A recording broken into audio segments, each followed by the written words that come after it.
Hello and welcome. You with us here on Business Today. I'm Abha Bakaya. Here are the day's top stories.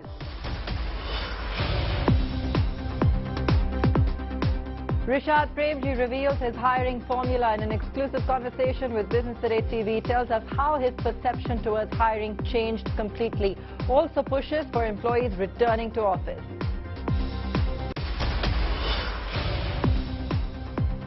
Markets break 8-day losing streak. All sectoral indices in the green as Sensex rises 449 points, Nifty up 147 points. Adani Group shares shine with all ending in the positive territory.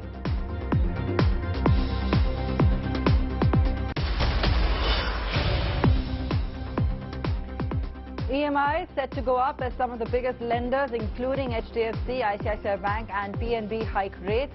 Direct impact of rise in the RBI repo rate. Your installments could go up further in the future as RBI continues its battle with inflation.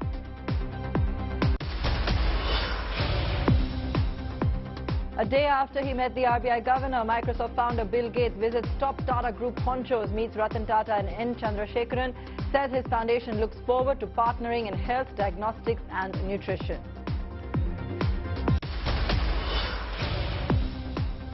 And we tell you why Tech Mahindra's CP Gurnani believes that artificial intelligence is good for the job sector as it has already created more jobs, not vice versa.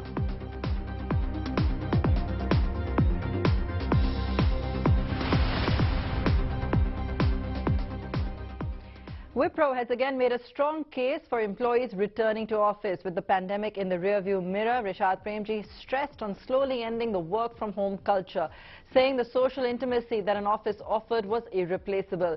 Wipro's executive chairman was speaking at a NASSCOM session moderated by me earlier today. Also present was Amit Chandra, founder and chairperson Bain Capital India Advisors. Here's an excerpt from that conversation. No, so two things. One is about inclusiveness is a mindset, right? So to be inclusive, you first have to have diversity in organizations. And we've been very purposeful about building diversity, frankly, in the last few years. And, you know, I'll share a story that was very interesting. I was having this conversation with one of my board members. And I was telling him, look, you know, when I'm looking to hire people, I'm oftentimes looking to find commonality. Do I like this person? Can I have a drink with in the evening with this person? Can I have a cup of coffee with this person? And he said to me, that's the completely wrong way to look for people. You should look for people who are very different than you, who challenge you, who make you uncomfortable, who can be reporting to and just you're trembling to deal with them, right? Because they bring different perspectives to the table, and diversity does that for you. You get diversity of ideas on the table when you have diversity of ethnicity and gender and experiences and where you've lived and the kinds of jobs you've done and you know, the communities you belong to. And so, to me, that's incredibly powerful in terms of how do you bring a very strong mindset to the table. To make that inclusive, you have to think about biases. All of us have biases, some of them are conscious. And as leaders and as people and as individuals, how do we work on being aware of the biases that we have, and so how can we control them? But equally importantly, on the unconscious bias. So one of the things we are spending a lot of time on training is how do we get people trained on unconscious biases so we can make the environment much, much more inclusive. And so we've been on this journey of making the organization more inclusive, but it's a journey and it's a lot of work, but I think we are richer for that in terms of what we bring to the table as a group. The other thing you asked me about is the habits, which I feel very passionately about, because, you know, about 4 years ago when I took over this role, one of the things I realized, which was quite simple but for me very profound, was, you know, we've been articulating our values as a company for the last 50 years. But I realized people don't experience your values. They experience your behaviors, and as a consequence of which they interpret whether you live your values or not. So for example, you can say we're very respectful as a company, which most companies say, but if you are rude and abrasive and don't listen to people and don't include them in conversations, you're not demonstrating respect even though you say you're respectful. And so we've been on this journey of how do we get people to show up, to live these values in action through behaviors, which is what you and I experience every day. And so I've personally spent maybe 300 hours, made about 105 sessions, made about 35,000 of our colleagues, just talking through stories about why this is important in the way you show up, because I think it's terribly important in organizations overall, but even more so in services, people-oriented organizations. And I think that's a big sign, the fact that you've talked about how much time you personally invest in this, because culture is no longer a nice to have, it's actually a must have in an organization. It's equivalent almost to performance. Amit, let me get your perspective, because you've dealt with organizations in the private area, but also in the social area. So you've seen it across spectrums. What are you seeing on ground, and how do you see companies try to incorporate a more inclusive culture? Yeah. So, Abha, it's actually quite interesting. I've had the privilege of trying to build two organizations in the financial services space, one bank and one private equity firm, and serving on the boards of some of India's largest organizations. And then in the last 10 years, I've been involved in trying to build a large social sector organization as well. I can tell you that the interesting thing that has struck me is that trying to serve the social sector is far, far more challenging than trying to serve the purpose of trying to build profit. I know all of the folks in this room are from that space, but since I straddle both worlds, I can take the liberty of saying that. And what struck me is that if you purely leave it to merit, women actually outshine men.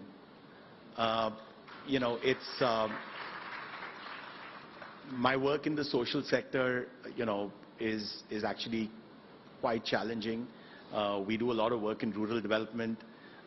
It peaks typically in summer, 45 degrees, 50 degrees centigrade. All the work is in aspirational districts. You work with, frontline workers, with district collectors, government agencies, and 80% of my team is basically women. They've been trying to solve the issue of diversity by hiring more men, but when it comes down to,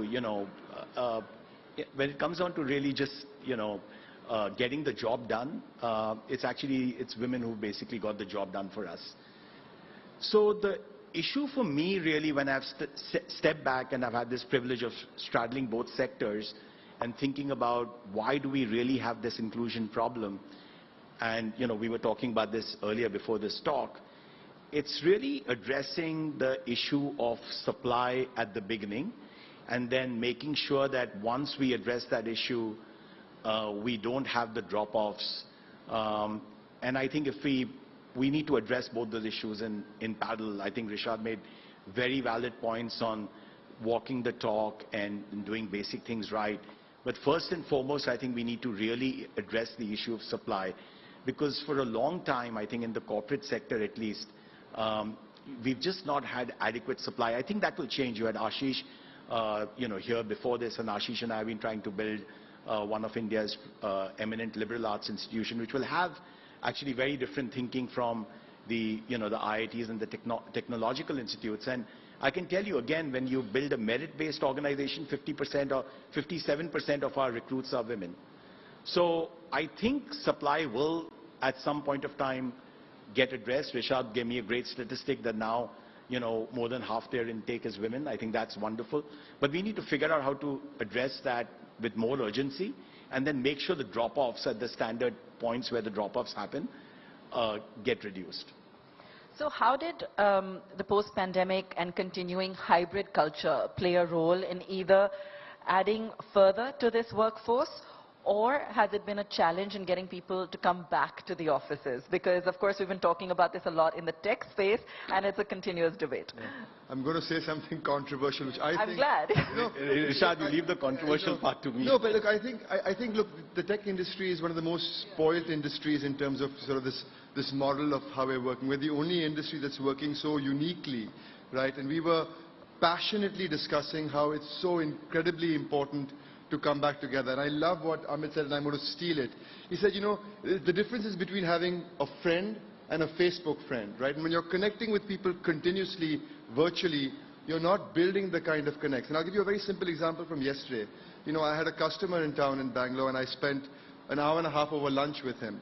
And I had met him in June 2020 for the first time ever, and we met virtually, right? And I have such little memory of him in terms of the persona or that conversation. And I won't forget the conversation from yesterday, right? And that is the difference between the physical and the virtual connect, right? A couple of design principles which I deeply believe in. The future of work is hybrid, right? Which means people should have flexibility to work from home, but people should also be coming in to organizations. The reality is you have to access talent. So we've got to try and go to where talent is, as opposed to continuously bringing talent to the big cities, right? So we have to expand in terms of how we access to also make it more inclusive, right?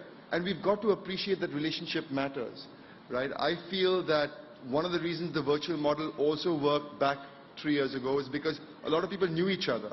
But if I just look at the IT services industries, which has added an enormous number of people and have seen high attrition over the last 3 years, 40, 50, 60% of people in the organizations, in terms of physical people, are new to the organization. They've never walked into an office, they've never built a relationship physically with someone in many instances. And you can't build that kind of connectedness and intimacy, I feel, no matter how advanced technology gets. We're human beings, and that doesn't change if you're the chairman of a company or a fresher joining from campus. We all emote and we all need a sense of connectedness. So I'm a big believer we should be coming back in some shape and form and connecting, because there's an intimacy to it that is irreplaceable with technology. The Indian tech sector is set to witness healthy growth despite economic headwinds. According to NASSCOM, the tech industry revenue is set to hit $245 billion this fiscal. That's a rise of 8.4% over the past year. Revenue from services exports is set to rise 9.4% to $194 billion. According to the IT industry body, top 5 tech companies have deals worth $18 billion in the pipeline the next fiscal. It also added that the market is improving with attrition declining, offshoring increasing, and overall tech spending continuing to grow. Indian market snapped an 8-day losing streak with buying in index heavyweights. Good auto sale numbers and healthy GST collections helped the market sentiment. Sensex, which was down more than 2,300 points in the past 8 days, rallied 449 points, while the Nifty ended up 147 points. Some of the gainers today: Adani Enterprises up about 15%, Hindalco, UPL, SBI and IndusInd Bank also following suit. Top laggards today: Britannia, Power Grid, Cipla, BPCL and HDFC Bank. Adani Group stocks rallied, with all 10 ending in the green. Adani Enterprises ending up 200 rupees or 14.7% to be exact. 5 other group companies normally stuck at the lower circuit hit the upper circuit of 5%. Adani Ports was up 1.6%, while cement counters, ACC and Ambuja Cements rose 2 to 3.4%. The companies added a total of 44,000 crore rupees to the group's valuation today. The group has been holding roadshows in Asia, starting with Hong Kong, assuring investors that it's generating enough cash and facing no financial difficulties. Home, personal and auto loans will be costlier from today. At least 5 banks are raising their prime lending rates and MCLR from today. HDFC has announced a 25 basis point hike, while ICICI Bank, the Punjab National Bank and Bank of India have announced a 10 basis point hike across all 10 years. CSB Bank has also announced a 10 basis point hike. A 10 basis point hike translates to a 1,312 rupee hike in EMI on a loan of 50 lakh rupees for 20 years. A 25 basis point hike means you have to shell out 1,781 rupees more each month for a similar loan. Let's take a look at what else is making news in the business world. Axis Bank has completed the acquisition of the India consumer business of Citibank India for 11,603 crore rupees. With this, Axis gets Citi's 30 lakh customers, 7 offices, 21 branches and 499 ATMs across 18 cities. The Citi mobile app and website will continue to function, as well as the existing account members, debit and credit cards, as well as the IFSC numbers. Bharti Airtel is planning to increase mobile phone call and data rates across all plans this year. The announcement was made by the company's chairman, Sunil Bharti Mittal, who stated that a tariff hike is necessary due to the low return on capital in the business. Global ratings agency Moody's has raised its expectations for India's GDP growth this year, and in 2024, the agency expects India's GDP to grow at 5.5% in 2023 versus its earlier projection of 5%. Moody's has also raised its 24 estimate to 6.5%, while retaining this year's inflation estimate at 6.1%.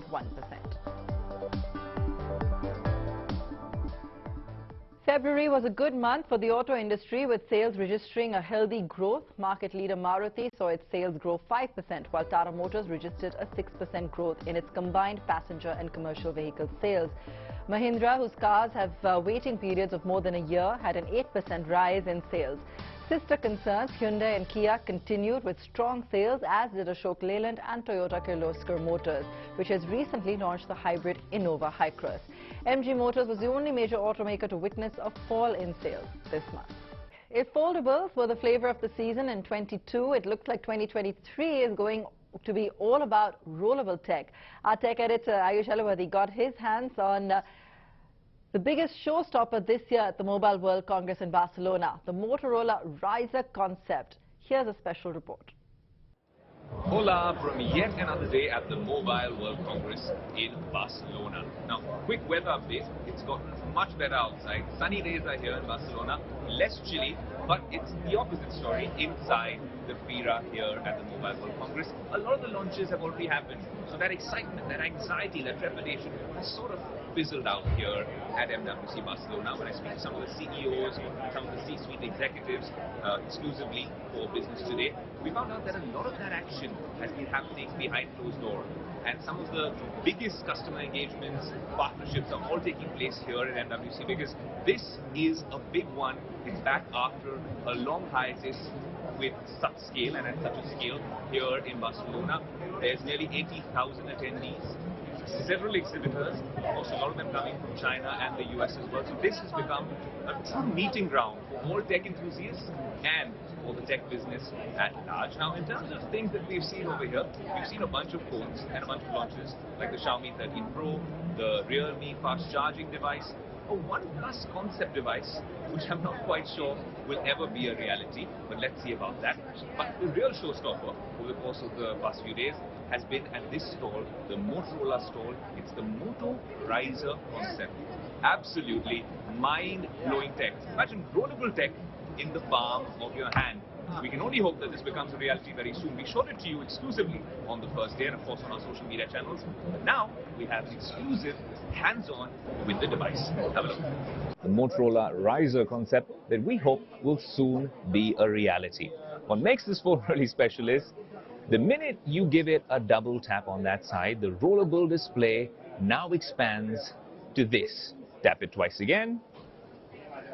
And like that, just like magic, it's back to this traditional form. Now, there's a lot of use cases for something like this. I think rollable displays are something which will work in the future. We've seen how foldables are really hotting up as a space, even in India and on tech today. We've seen the Oppo Find N2 Flip and the Samsung Galaxy Flip 4, the Fold. There's all sorts of devices here at the Mobile World Congress in Barcelona, but we have this concept phone in the flesh on tech today. There's also a few other things that this phone can do. For instance, if you flick it twice like this, and now it's just, well, the rear camera, and I want to suddenly start using the front camera.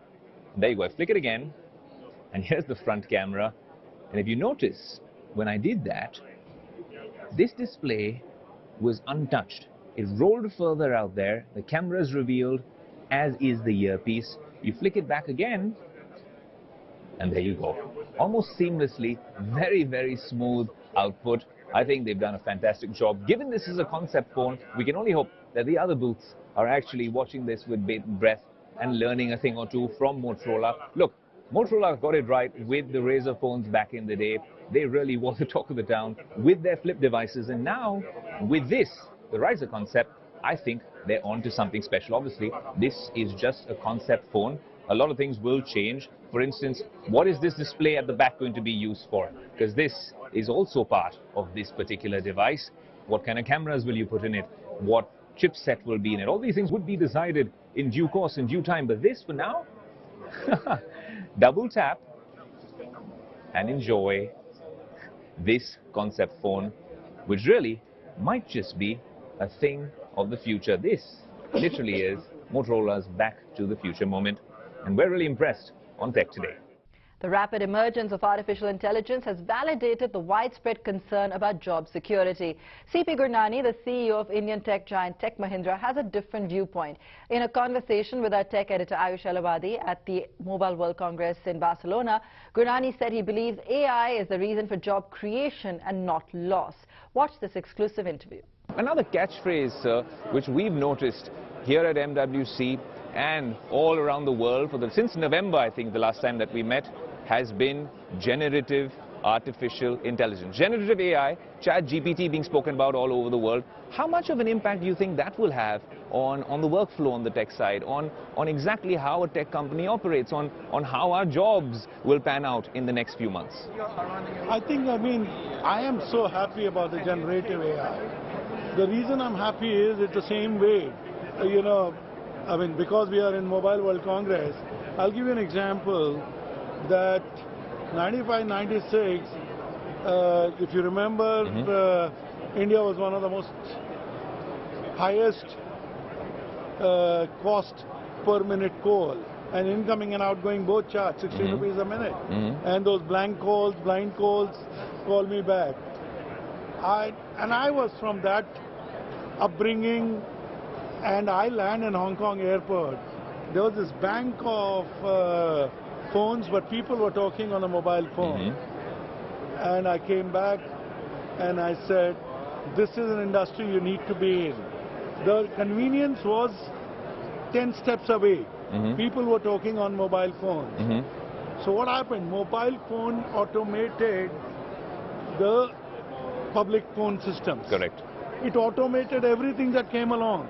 And I don't have to describe to you whether it's a health tech, fintech, media tech, whatever device it is. Absolute disruptor. Now, to me, it did not take away jobs, it created jobs. Now, this is exactly what I think about generative AI. That the use cases are there. And the more they get defined, that means more jobs it will create. Technology is the heart of everything. With electric two-wheelers all the rage these days, Ather Energy recently rolled out its 100,000th e-scooter. The company, founded 10 years ago by two IIT Madras graduates, is currently the fifth largest player in Indian e-scooter market. BTTV's Rashnath Dhanrajani recently visited the company's plant and offices in Bengaluru. Here's an excerpt. It's a very common question that I've seen people deliberating. So if you'd had the answer to that, why should one choose Ather? Why should one choose Ather? Because that's the best, that's the safest electric scooter right now in the market. It's the most stable electric scooter right now in the market.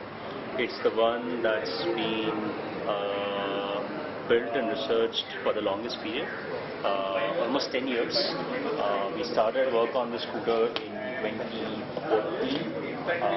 early 2013, late 2013, and we're here. What you see here is basically an outcome of all of that. How many more do you plan to sell? What's the market share that you're looking to capture? So I think we have finally been able to scale up our production to about 35,000 units a month. That's on capacity. Our supply chain still is scaling up. It's now doing about 16,000 units a month. And I'm confident of crossing about 25,000 units, almost 30,000 units a month by later this year, and fully utilizing this plant by either later this year or early next year. After that, we will be production constrained again, and which point we will start working on a new plant. So about in a year's time, we should utilize our full capacity. So how does this translate into revenue and profitability? By revenue, I think Ather will be outside China. Ather will be the number one or number two electric two-wheeler manufacturer in a few months globally. And by profitability, I think we are still some time away from being profitable, while losses continue to narrow. But given the pace at which market is increasing, we have to continue investing in new capacity, we have to continue investing in new charging infrastructure, new product enhancements. So I think cash profitability is still, I'd say, not this year. It's still a year to work. Sure.